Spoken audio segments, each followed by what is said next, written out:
Published 13:57 Eastern Standard Time, the 5th of March 2018. Updated 17:52 Eastern Standard Time, the 5th of March 2018. And the loser is the Oscars. The Academy Awards tanked in the ratings last night, with the audience dropping by 16%. If the numbers firm up, then it will be officially the least-read Oscars in televised history.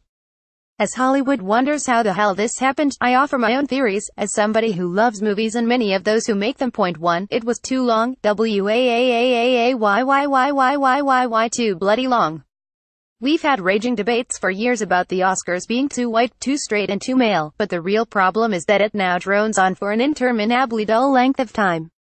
Nobody has the patience for a movie lasting even 2 hours these days, let alone an awards show about movies that lasted 3 hours 48 minutes. My wife, who endured the whole thing in the early hours of the morning in Britain, looked like a flesh-eaten zombie by the end. If you want to get big Oscars ratings back, then cut the night in half. No viewer will complain. The show is too long. Speeches are too long and too dull. Oldman banged on for 3 minutes, despite the running offer of a free jet ski to whoever made the shortest speech too. The speeches were also way too long and often excruciatingly dull. The stats don't lie. In the early 1950s, the average length of an Oscars speech was 29 words, now it's 174 words. Best Actor winner Gary Oldman banged on last night for nearly 3 minutes. This despite host Jimmy Kimmel offering a free $17,000 jet ski to whoever made the shortest speech. I've said it to actors before and I will keep saying it, nobody wants to hear your laborious thank you laundry lists.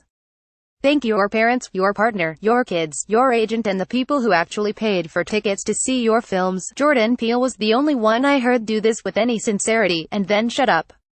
You can always tweet your unctuous gratitude to the other 100 names of people we've never heard of. Imagine how much more fun the speeches would be if every winner just said something similar to the brilliant Allison Janney's opening words, I did it all myself. 3. For the love of God, can you all shut up about Meryl Streep?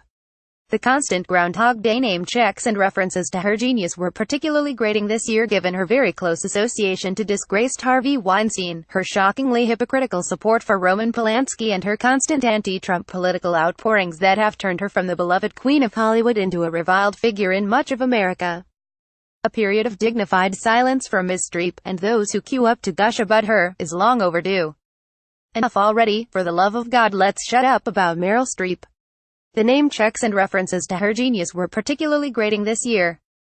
A period of dignified silence from Ms. Streep, and those who gush about her, is long overdue. 4. Slash the AL performances in half and get rid of the Best Song category. This isn't the Grammys, and as we learned to the cost of our ears last night, a lot of actors just can't sing. When Gael Garcia Bernal Penny rasped his way through Sing, Remember Me, the smash hit from Coco, my mind drifted back to when I was a judge on America's Got Talent and I longed for that red buzzer to cut him short and get him off stage. As someone put it on Twitter, someone give Gael Garcia Bernal a bucket because he needs some serious help carrying that tune. Exactly. Point 5. Remove the 10 most boring awards, like sound editing or lighting design. No offense to any of the talented and invaluable people who work in these departments, but they're not stars, so nobody at home either knows them or cares. When an emotional Kazuhiro Tsuji, who thanked his cats after winning Best Makeup and Hairstyling, I felt myself slip into a mind-numbing coma. These categories slow the pace of the show to that of a terminally ill snail.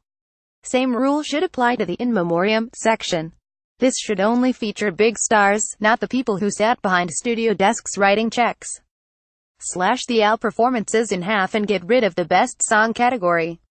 This isn't the Grammys, and, as Gael Garcia Bernal reminded us, a lot of actors just can't sing. And dump the 10 most boring awards. When an emotional Kazuhiro Tsuji, who thanked his cats after winning Best Makeup and Hairstyling, I felt myself slip into a mind-numbing coma. 6. Mash the montages. There were so many of the damn things, I'm only surprised there wasn't a special extended montage devoted purely to this year's montages. Why do need to see a montage of previous winners before a montage of this year's nominees? It's just more dead airtime devoted to self-congratulatory bullshit. The montage celebrating 90 years of the Oscars felt like it lasted 90 years. Don't get me started on the shameless, isn't warfare terrible, wonderful, virtue signaling in the military. 1.7, ban all politics. Just make it a contract writer that if any winner or presenter mentions anything political, they get a lifetime ban from attending the Oscars again. This may a bit draconian, but it's so incredibly tedious seeing rich, privileged actors bang on about their causes and issues. When Jennifer Lawrence announced last week she was taking a year off to educate young people about politics, the world's collective groan could be heard from Tipperary to Timbuktu, and I realized Tinseltown's pulpit preaching had officially jumped the shark. I love Jennifer as an actress and personality, but nobody wants or needs her to educate anyone on politics. Just make great movies, give fun interviews, and bite your pontificating lip at awards shows. Point 8. Hire a host who can prick the pompous, self-adoring ego balloons lurking in every row of the theater, with biting sarcasm and razor-sharp takedowns. They not only deserve it, they desperately need it. Movie stars spend the entire year being told how wonderful they are by myriad sycophants. For one night only, let's see the spotlight fall on some of their imperfections, in a jocular way. And let it fall from the spike-tongued mouth of someone who truly doesn't give a damn who he offends in the world's epicenter of political correctness. No offense to Kimmel, who did a perfectly competent job last night, but you know who I mean. It's time for Ricky Gervais to host the Oscars. I guarantee ratings would leap by 30% just on that announcement alone. Hire a host who can prick the pompous, self-adoring ego balloons lurking in every row of the theater, with biting sarcasm and razor-sharp takedowns. No offense to Jimmy Kimmel, who did a perfectly competent job last night, but it's time for Ricky Gervais to host 9 more icons on stage, less B-list celebrities. The public wants to see Brad and Angelina, preferably minutes after they've had a massive backstage bust-up after the latest twist in their divorce battle. Or Tom Cruise jumping off Oprah's sofa again like some unhinged WJOB. It all felt so tame, lame and risk-averse last night, everything scripted to within 1 inch of its life. 10. Last but by no means least, stop giving the Best Picture award to obscure films very few non-movie people actually see, like, or understand. The winner this year was The Shape of Water. Not seen it? The plot stars a mute orphan named Elisa who lives alone and has only 2 friends, a gay neighbor, and an African-American coworker. She works as a cleaner at a secret government laboratory that receives a humanoid amphibian creature in a tank captured from a South American river.